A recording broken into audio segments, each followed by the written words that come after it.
Well, after shoveling for a whole day, I woke up this morning, feels like my hands are really tense. I can barely grip anything because I know my muscle tender, this piece is really overworked. I need to relax the muscle here.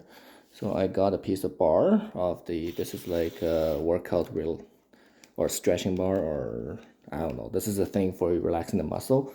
So just run this thing really hard, trying to squeeze and pushing on the muscles.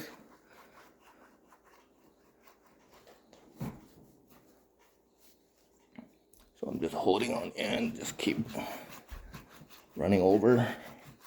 I can feel it's flattening my muscles, which is also trying to squeeze it and relax it, like massage the muscles. And after a couple runs, I can feel I can grip a lot better now. So I give another run.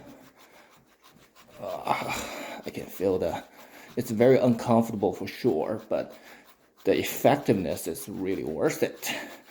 So I'm just okay. Oh, I feel better. I feel I got my arm back, got my grip back. And this is the piece of a muscle that's got worked out, got massaged. If you don't have a roller bar, you can do the same thing by just probably get a towel or something, just covering your muscle, then give yourself a self massage. Just need to work out this piece of muscle, and it'll definitely help you for the gripping power, like get your power back. Because every time you can see, every time you squeeze, this piece of muscle is trying to trying to stress. So when you're gripping the shovel for too long, you overworked your gripping power. So this piece of muscle is getting really overworked. You need to relax it by massaging this piece of muscle.